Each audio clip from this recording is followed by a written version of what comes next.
전당대회가 가까워질수록 민주당 고관여 지지층과 권리당원들의 분노 표출 의지가 점점 강해지고 있습니다.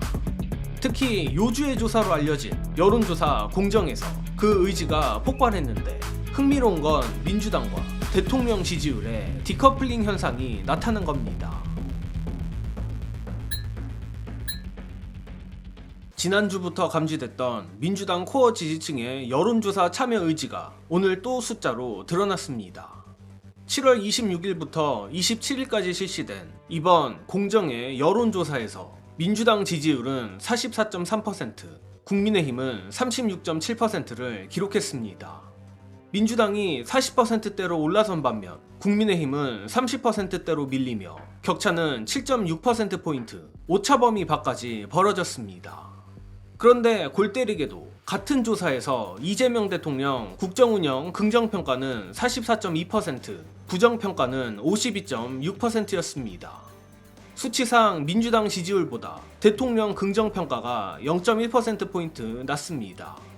물론 0.1%포인트는 통계적으로 아무 의미가 없고 사실상 같은 수치입니다. 다만 진짜 중요한 건 당 지지율은 폭등에 가까운 결집이 일어나고 있지만 대통령 평가는 약보합에 갇혀있는 방향의 차이입니다. 세부 지표는 더 의미심장합니다. 민주당 코어 지지층 중 하나인 40대에서 민주당 지지율은 50.4%였지만 대통령 긍정평가는 44.2%에 그쳤습니다. 그리고 민주당 지지층 가운데 대통령 국정운영을 부정적으로 평가한 응답도 14.6%나 됐습니다. 민주당은 지지하지만 대통령의 최근 국정운영에는 냉랭한 지지자가 실제로 존재한다는 뜻입니다. 부동산 정책은 더 심각합니다.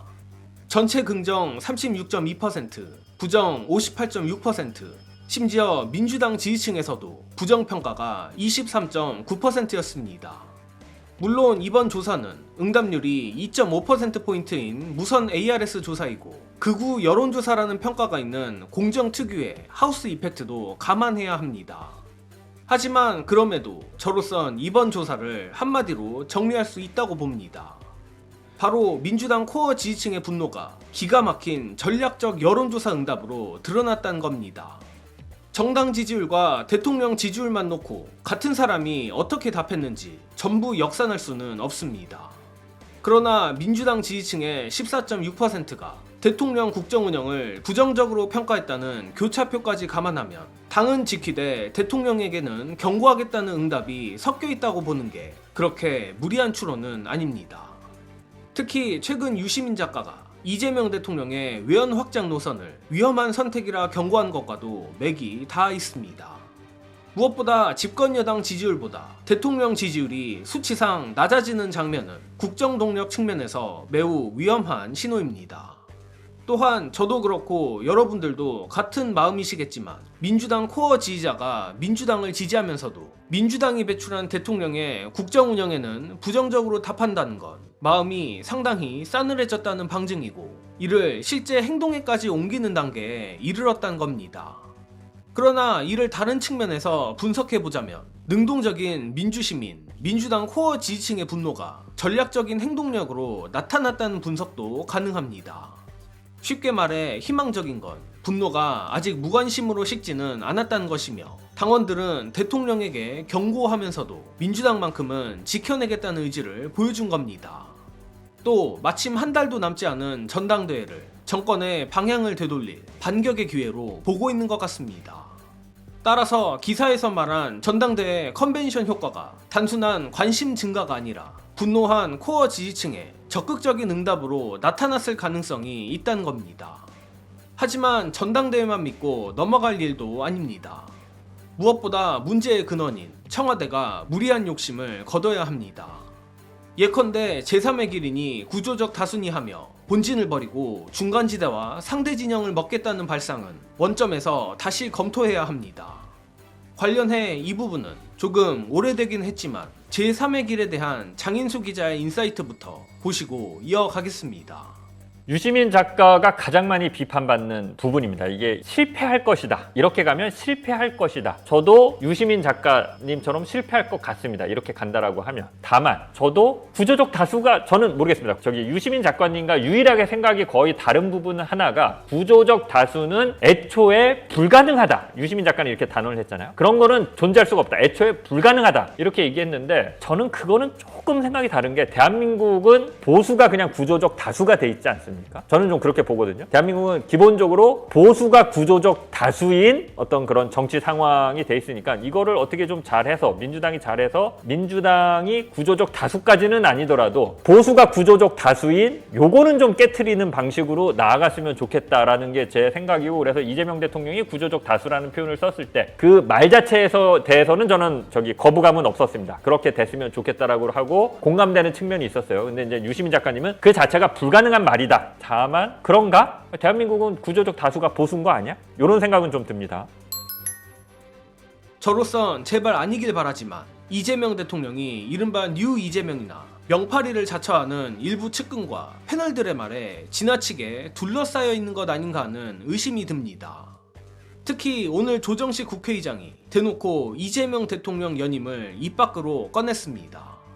물론 저는 민주진보 대통령이 연임하는 걸 당연히 찬성하지만 과연 지금이 이렇게 오만해도 될 때인지는 정말 모르겠습니다. 무엇보다 연임 개헌을 위해선 국회 제적위원 3분의 2인 200석이 필요하고 국민투표도 거쳐야 합니다. 게다가 현행 헌법은 대통령의 임기 연장이나 중임 변경 개헌이 개헌 제안 당시의 대통령에게 효력이 없다고 규정하고 있습니다. 즉 200석만 얻으면 이재명 대통령의 연임이 바로 가능해진다는 식의 말은 법적으로도 지나치게 단순합니다. 하지만 우리 모두 냉정해지고 솔직해져야 합니다.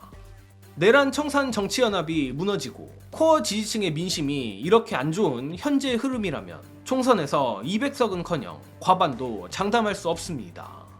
그럼에도 주변에서 구조적 다수를 명분으로 코어 지지층을 버려도 된다고 조언한다면 그건 대통령을 돕는 게 아니라 망치는 조언입니다. 심지어 저로선 그 책임을 훗날 정청래 같은 개혁파에게 넘기며 강경파 때문에 외연 확장이 실패했다고 말할 준비를 한 것 아니냐는 의심마저 듭니다. 더욱이 다 떠나서 국민의힘 핵심 지지층은 민주당이 우클릭한다고 민주당으로 이동하지 않습니다. 냉정하게 말해 이건 정치학을 넘어 뇌과학에서 다뤄야 할 정도로 고착된 습관이자 성향입니다. 민주당이 개혁을 미루고 다른 의제에서 보수적인 모습을 보인다고 국민의힘 표를 가져오는 게 아닙니다. 국민의힘 지지층은 그대로 국민의힘을 찍고 민주당 코어 지지층만 실망해 투표장을 떠날 가능성이 더 큽니다. 물론 유럽식 다당제라면 진보 세력을 중심으로 여러 정당과 사회 세력을 묶는 구조적 다수가 가능할 수도 있습니다. 하지만 민주당과 국민의힘이 정면으로 대립하는 한국의 양당제에서 일본 자민당식 장기 지배를 민주당이 우클릭으로 만든다는 건 현실성이 희박합니다. 오히려 구조적 다수가 가능하다고 치면 보수 코어를 단단히 붙잡은 국민의힘이 좌클릭하여 민주당을 집어먹는 전략이 차라리 더 현실성 있습니다. 고로 대통령과 청와대는 여론조사 공정의 결과라고 가볍게 넘겨서는 안 됩니다. 이번 조사에서 중요한 건 여론조사 숫자 하나가 아니라 민주당은 결집하는데 대통령 평가와 부동산 평가는 따라오지 못한 방향입니다. 이는 당원들이 대통령을 버리겠다는 게 아니라 지금 노선을 바꾸라고 경고하는 겁니다. 하지만 그와 동시에 민주당 권리당원과 코어 지지층은 이런 전략적 여론조사 응답을 멈춰선 안 되고 이 경고를 더 분명하게 전달해야 합니다. 여론조사에 적극적으로 응답하고 전당대회에서 개혁 후보에게 투표하며 검찰개혁과 당원 주권을 외면하면 지지받을 수 없다는 사실을 숫자로 보여줘야 합니다. 결국 민주당과 민주당 출신 대통령이 가장 넓고 강한 지지를 얻는 길은 본진을 버리는 제3의 길이 아니라 약속한 개혁을 해내는 길이라는 말씀, 또 그걸 알릴 수 있는 주체는 바로 우리 민주시민들이란 말씀드리며 이번 소식은 여기서 마칩니다. 시청해주신 여러분 감사합니다.